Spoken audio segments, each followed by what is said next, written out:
जब हमारी खवातीन पर्दे के साथ नामहरमों के मजमे में चलती हैं तो यजीद हार जाता है, ज़ैनब जीत जाती है।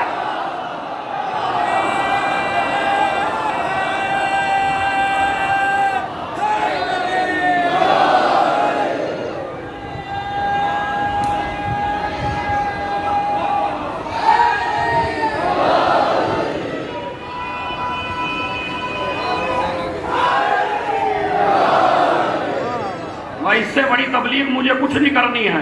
मुझे अपनी माँ बहनों से सवाल करना है, बाद में जवानों की तरफ आना है। और माँ बहनों से सवाल यह है कि आप बीबी ज़ैनब को जिताना चाहती हैं माज़अल्लाह या हराना चाहती हैं? बताइए, लफ्ज़ मैंने एहतियात से कहा है।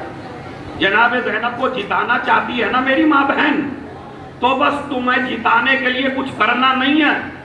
जब भी कोई नामहरम सामने आए तो आप पर्दे में आ जाइए। ये पर्दे में आना यजीद की हार है। और अब वो जवान सुन लें जो जोगीपुरे में आए हैं, कहीं ऐसा ना हो सवाब के बजाय अजाब कमाएं। जब कोई माँ बहन तुम्हें नामहरम नजर आए जोगीपुरा में जिसका सर खुला हो, तो जवान अगर अली अकबर की सीरत पर अमल करना चाहे तो नजरों को झुका ले।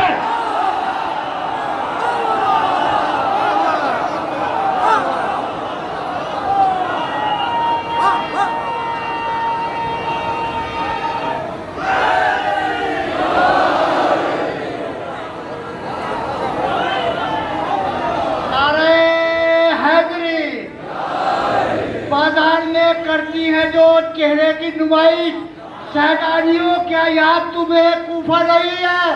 खुतबा भी सुनाया है तो लहजे में अली के ज़ैनब की थी, आप ज़ैनब की तो आवाज भी बेपर्दा नहीं है। नारे हैदरी।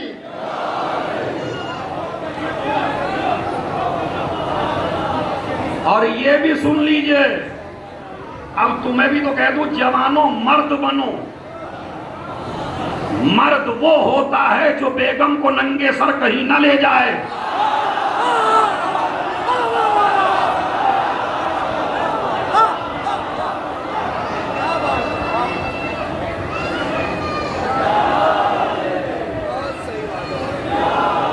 ऐसा नहीं है कि अली ने तुम्हें बेगम को ले जाने का तरीका नहीं बताया। बाजार में बेगम को ले जाओ, शॉपिंग पे बेगम को ले जाओ, मैदान में बेगम को ले जाओ, दुनिया के किसी भी इलाके में बेगम को ले जाओ। अली ने बताया है बेगम को कैसे ले जाया जाता है। खुदा की कसम जोगीपुरे की मजलिसों का ये निराला जुमला होगा अगर आप महसूस कर लें। अली ने बताया हर जवान को बेगम को कैसे ले जाना है। रसूल ने बताया हर बाप को बेटी को कैसे ले जाना है। जब मुबाहले के लिए चले आगे आगे रिसालत।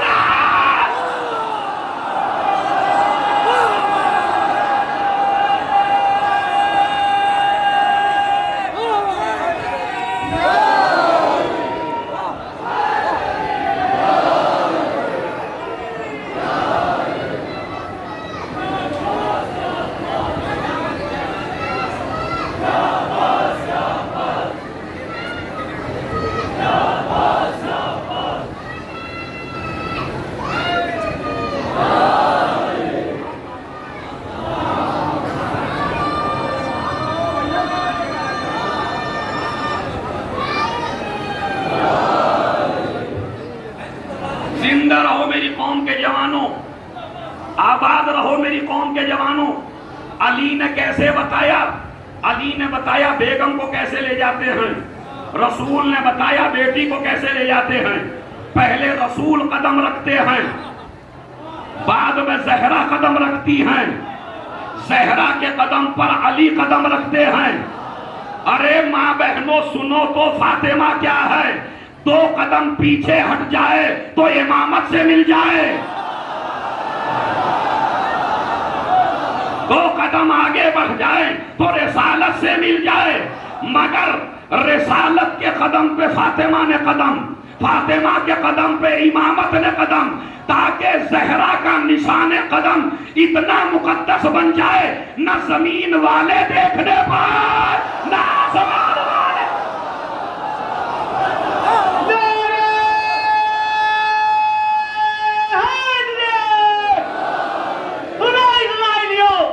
सुनो इस्राएलियों, इमाम है तो शरीयत बदल नहीं सकती। इस्राएलियों सुनो, इमाम है तो शरीयत बदल नहीं सकती।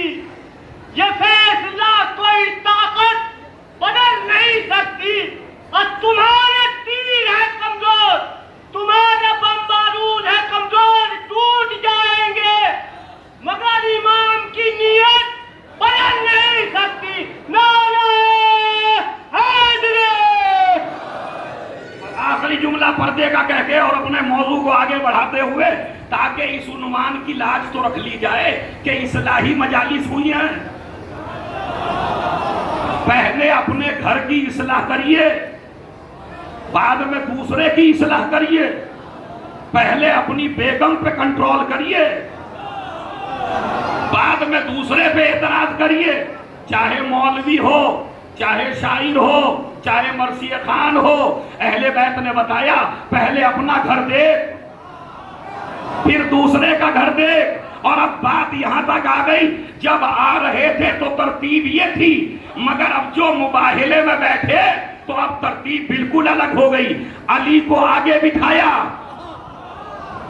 अली के पीछे रसूल बैठे, दोनों बच्चों को लेके, उनके पीछे फातिमा बैठी।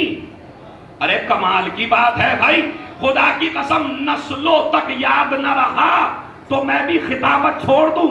या रसूल अल्लाह, जब आ रहे थे तो अली सबसे पीछे, जब आपने बिठाया तो अली सबसे आगे। कहा मैंने मैदान मुबाहिला में अहले बैत का घर बनाया है, दरवाजा आगे होगा।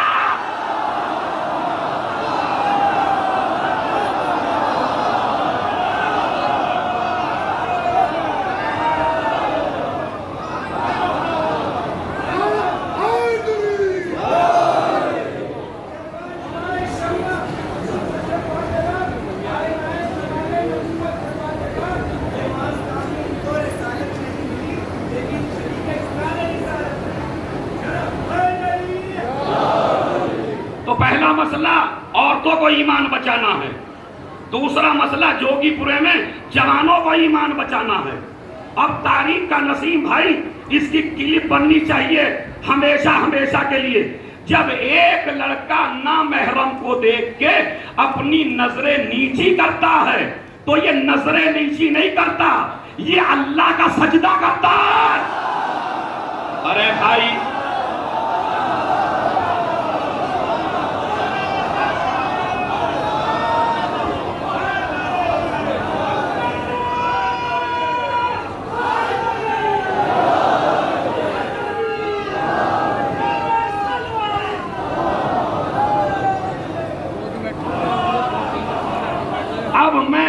ये समझाऊं कि आज हमारी मजलिसों में हो क्या रहा है, इस बात का समझना आप पे वाजिब और जरूरी है। और बाद में मैं तर्जुमा करता हूं। वाजिब और जरूरी इसलिए है कि समझ के जाइए। बताइए जोगीपुरे में इस वक्त कितना मजमा होगा? हजार बोल दीजिए भाई, 1.5 लाख। उससे पहले मैं एक जुमला कहूं। मौलाना नसीम साहब हमारे यहाँ बैठे हुए हैं, बेहतरीन आलिम दीन हैं। इन्होंने आलिमों को एक सबक सिखाया। अब इस पे तो आप कयामत तक दाद देके जो जुमला कह रहा हूं, आपको सबक नहीं सिखाया इन्होंने, हम जैसे आलिमों को सबक सिखाया। इन्होंने मौलवियत भी की और तिजारत भी की, ताकि हर आलिम को सबक दे दिया जाए, कमा के खाओ, हराम का ना खाओ।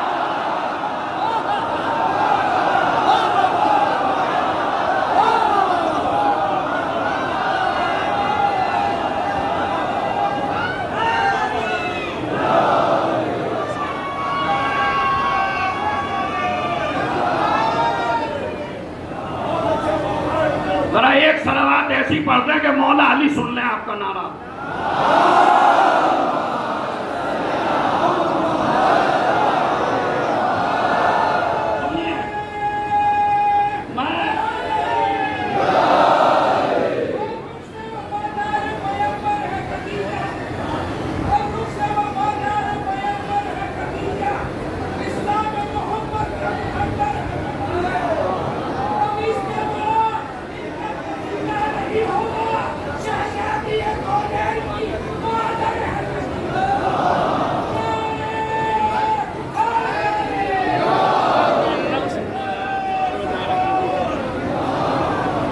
अच्छा भाई, ये है एक सवाल है मेरा।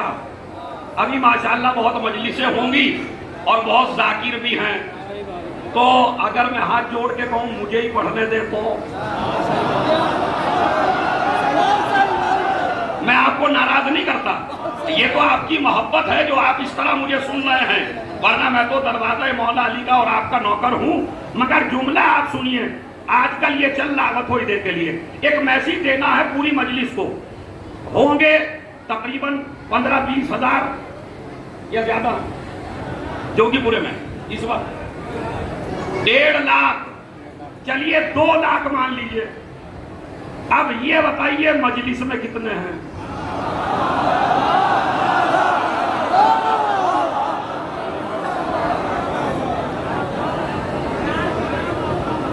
ये मजलिस में कितने हैं? मेरी कौम के जवानों, अगर अपने घर छोड़कर इस शदीद गर्मी में मजलिसों के लिए आए हो तो हंसी मजाक में वक्त जाया ना करो।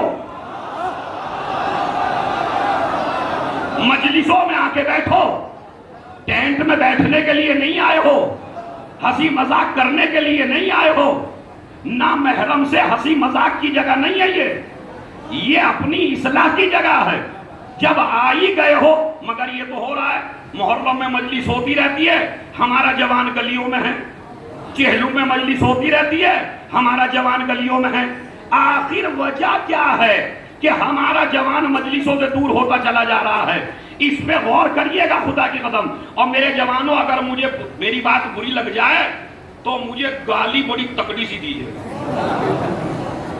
मतलब छोटी मोटी तो मेरे भी लगने वाली नहीं है, क्योंकि इतनी मोटी खाल पहले ही से मेरी है कि छोटी मोटी गाली नहीं लगेगी।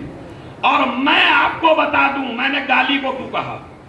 अगर किसी को बात बुरी लगे तो वो जरूर गाली दे, इसलिए कि मौला अली ने फरमाया जिसकी बारगाह में हो, अगर तुमसे मुनाफिक भी राजी रहे, जालिम भी राजी रहे, गलत आदमी भी राजी रहे, बातिल भी राजी रहे, तो समझ लो तुम हक पर नहीं हो।